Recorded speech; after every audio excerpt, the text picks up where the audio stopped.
సంవత్సరాల తరబడి ఎన్ని మందులు వాడినా మీ మోకాల నొప్పులు తగ్గట్లేదా? ప్రాణ పెయిన్ క్లినిక్ లో అత్యాధునిక చికిత్స. నమస్తే రచిత గారు.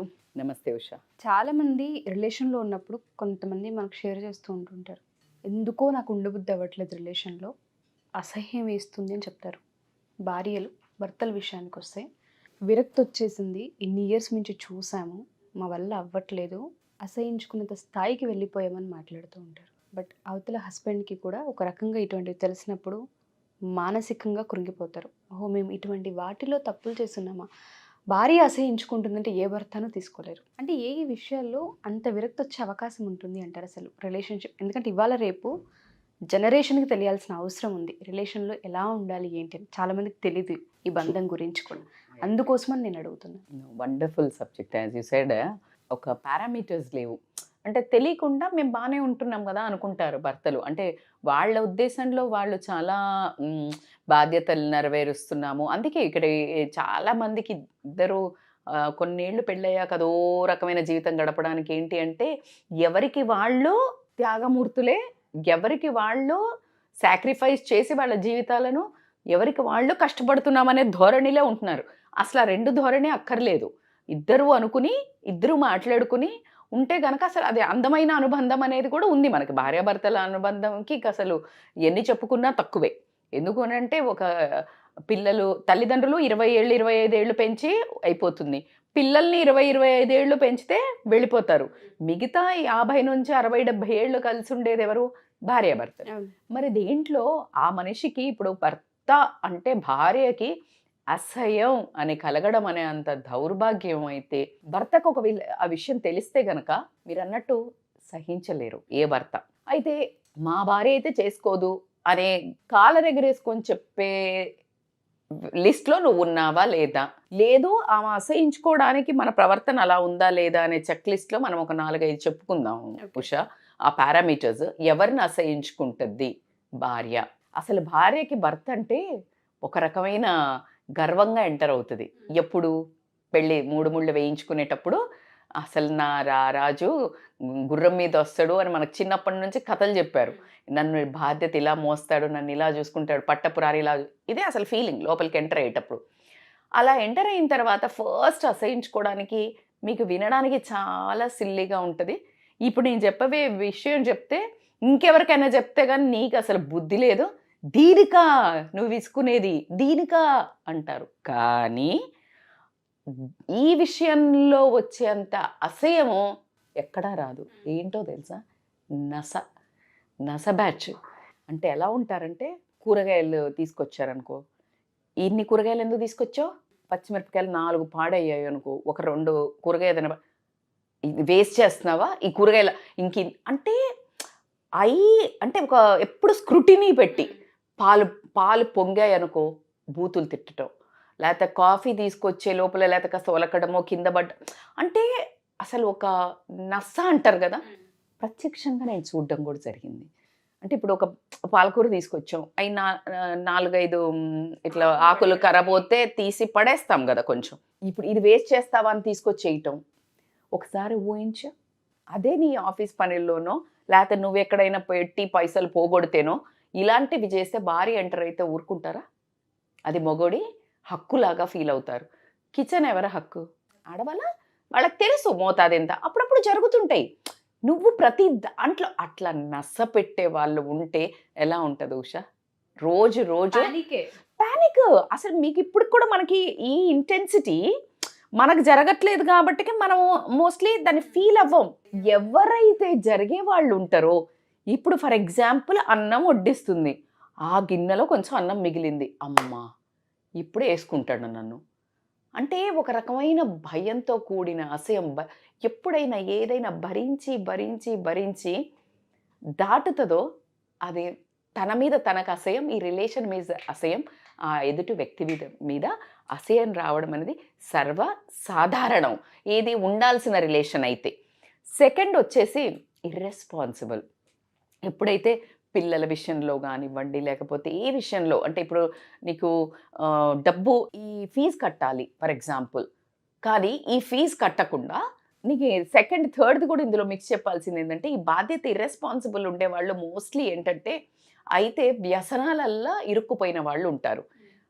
ఎలా ఉంటారు అంటే వాళ్ళు సంపాదించినా అయితే జూదమాటమో లేకపోతే ఫ్రెండ్స్తో పార్టీయింగో లేదు అని అంటే తాగుడుకో ఇలా ఇంకేదేదైనా ఇల్లీగల్ రిలేషన్సా ఇలాంటి పారామీటర్స్లో వాళ్ళు డబ్బు పెట్టి వాళ్ళు సొంతంగా ఎంజాయ్ చేస్తూ అంటే నార్సిస్టిక్ పర్సనాలిటీ అంటారు, సెల్ఫ్ అబ్సిస్డ్ అట్లా ఉంటూ పిల్లలకి కానీ పెళ్లి చేసుకున్న తనకి కానీ గౌరవం ప్రియారిటీ లేకుండా మొత్తం బాధ్యత లేకుండా అలా గడిగినప్పుడు ఎలాంటి మనిషి మీద గౌరవం ఉంటుందా, అసహ్యం ఉంటుందా? ఖచ్చితంగా అసహ్యం వస్తుంది. ఖచ్చితంగా అసహ్యం ఉంటుంది. అందులో అంటే వినే వాళ్ళకి కూడా అసహ్యం కలిగే జుగుప్సాకరమైన సిచ్యుయేషనే. సో కాబట్టికే తనకి మనిషి మీద ఎలాగూ గౌరవం అయితే ఉండదు, అసలు గౌరవం నుంచి అగాధంలో పడడం జరుగుతుంది. నిన్ను నమ్మి వచ్చిన భార్యను వదిలేసి నువ్వు ఇంకే రిలేషన్ పెట్టుకున్నా సరే, నిన్ను నమ్ముకొని ఒక పిల్లల్ని కానీ వాళ్ళ పిల్లలు నీ కోసం ఎదురు చూస్తుంటే నువ్వు వెళ్ళి తాగి తందనాలు ఆడి తూలుతూ పడుతూ వచ్చి దాని తర్వాత ఇర్రెస్పెక్టివ్ ఆఫ్ కొంతమంది చిన్న పిల్లలు ఉంటే వాళ్ళని కొట్టడం ఇలా చేసినప్పుడు తనను కొట్టినా భరిస్తుంది. కానీ ఎప్పుడైతే నువ్వు పిల్లలను కనుక చేసుకున్నట్టయితే ఖచ్చితంగా తల్లికి అప్పుడు భర్త స్థానంలో ఉండదు. తల్లి ఎప్పుడు భర్తను పిల్లల్ని ఎప్పుడైతే ఇబ్బంది పెడతారో తను ఖచ్చితంగా యాంటీగా మారడం అనేది మనం చూస్తూ ఉన్నాం. మూడేది ఏంటంటే రెస్పెక్ట్. ఈ రెస్పెక్ట్లో మెయిన్ వచ్చేది ఎక్కడ వస్తుందంటే వీళ్ళని తిట్టేటప్పుడు ఎలాగో పోతుంది. అంటే తిట్టేటప్పుడు బ్యాడ్ వల్గర్ లాంగ్వేజ్ వాడతారు. అంటే వాళ్ళు మీరు నమ్మరు ఉషా, ఎంత ఎడ్యుకేటెడ్ అయినా బయటకు వచ్చి సూటు బూటు వేసుకొని టక్కేసుకొని బయటకు వచ్చే ప్రతి మొగాడు వెనకాల అదే రూపం ఉంటుంది అనుకొని మనం అనుకోవడం మాత్రం చాలా అవివేకం అనిపిస్తుంది. ఎందుకంటే మనం కూడా ఇటువైపు ఉండి అప్పుడప్పుడు చూస్తుంటాం. వాళ్ళని ఇటువైపు చూసినప్పుడు వాళ్ళు యూజ్ చేసే foul language, bad words use చేసేసి ఉంటుందో ఆ వర్డ్స్ తోటి తనకి అంటే వీడింతేనా, ఆబ్వియస్లీ అంతే కదా. ఇప్పుడు నీకు రిక్షా వాళ్ళు లేకపోతే మనకు పని చేసుకునే దగ్గర తిట్టుకుంటూ ఉంటారు కదా, వాళ్ళకి వీళ్ళకి ఏంటి తేడా? చేసేది సాఫ్ట్వేర్ ఉద్యోగాలు, ఉండేది డాక్టర్సో యాక్టర్సో లేకపోతే ఏదో, కానీ నోరు ధరిస్తే మాత్రం పెళ్ళాం ముందు. అందుకే అంటారు కదా, తల్లికి చెల్లికి కూతురికి తెలియని పర్సనాలిటీ ఖచ్చితంగా భార్యకి మాత్రమే తెలుస్తుంది భర్త గురించి. అందుకని ఎవరు ప్రపంచంలో మీ ఆయన మంచోడనో ఆయన మంచోడో ఏ సర్టిఫికెట్లు వ్యాలిడ్ కాదు. Only one certificate valid, you are a perfect man అని చెప్పడానికి. అన్ని విధాలుగా perfect man is not anything. ఒక పారామీటర్స్ లేవు. ఈ పారామీటర్స్లో పర్ఫెక్ట్ మ్యాన్ అని చెప్పేది ఒక భార్యే. సో ఆ భార్యను ఎప్పుడైతే నువ్వు రెస్పెక్ట్ లేకుండా, దౌర్భాగ్యం ఏంటంటే ఈ తప్పు చేస్తే ఈ టైంలో ఈ తప్పు మీద తిట్టరు. ఈ తప్పు చేస్తే అది నువ్వు అనుకునే తప్పు, అసలు తప్పో కాదో కూడా తెలీదు. ఈ తప్పును పట్టుకొని తాత ముత్తాతల పేర్లెత్తి మీ అయ్యి ఇట్లా మీ అమ్మ ఇట్లా, అప్పుడు మరి అలాంటి వాళ్ళని నువ్వు అసలు ఎందుకు చేసుకున్నావు? అంటే నువ్వు అంతకంటే లో క్లాసేగా.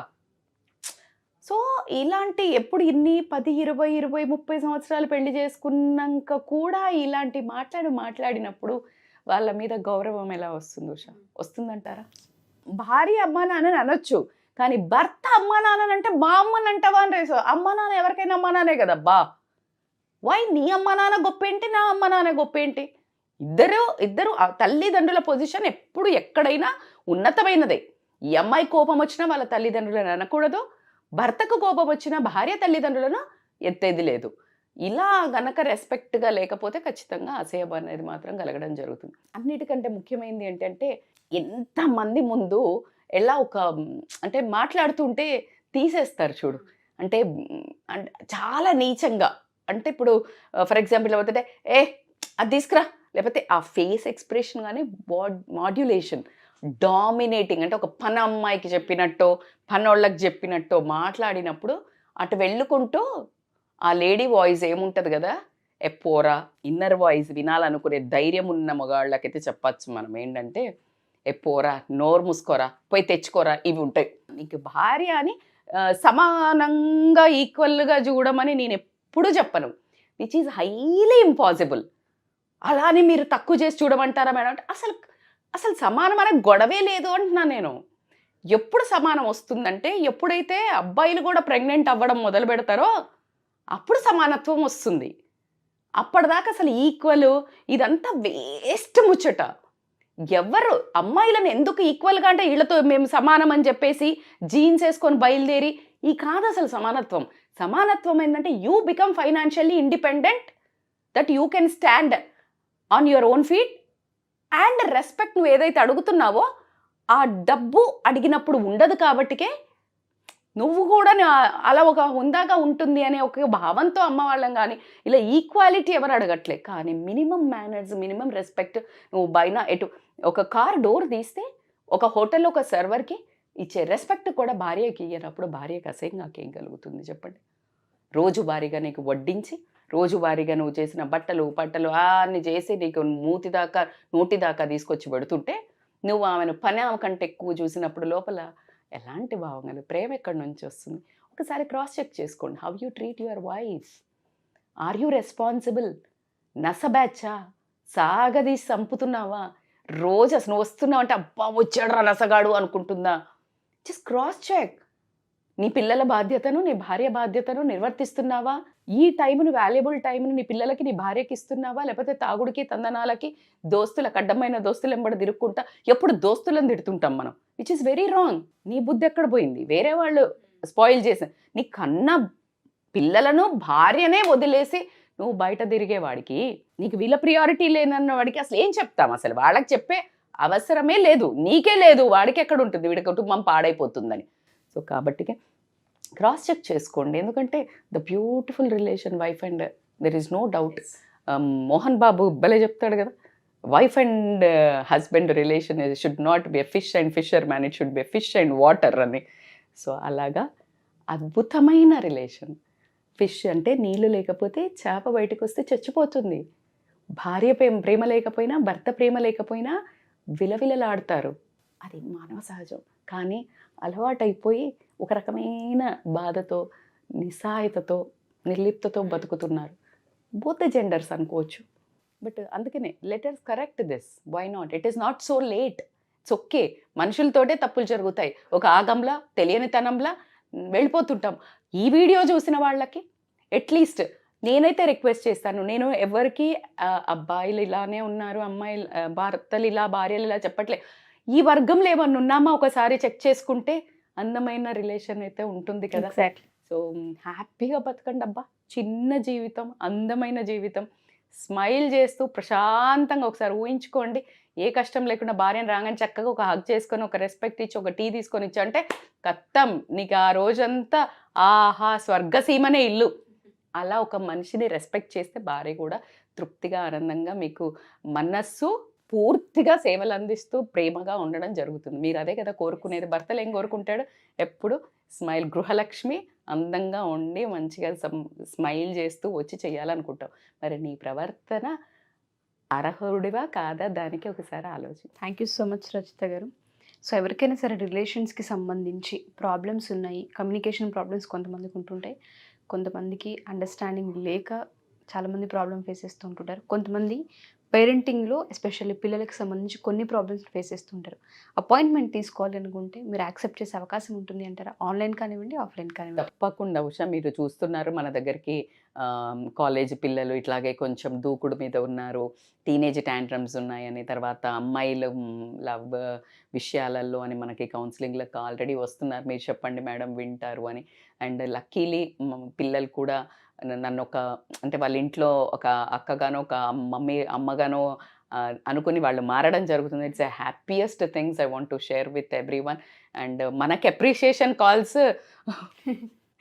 చెప్పాలంటే అమ్మాయి టెలికాలర్ ఏం చెప్తుంది, అమ్మ మేడం రిసీవ్ చేసుకొని నేను అలసిపోతున్నాను అంటే అంతమంది ఫోన్లు చేసి కంటెంట్ బాగా చెప్తున్నారు. మనస్ఫూర్తిగా నేను మీ అందరికీ థ్యాంక్స్ చెప్తున్నాను. And I'm so grateful to God and these people. ఇంత వండర్ఫుల్ కంటెంట్ మీ దాకా చేరుస్తున్నాము.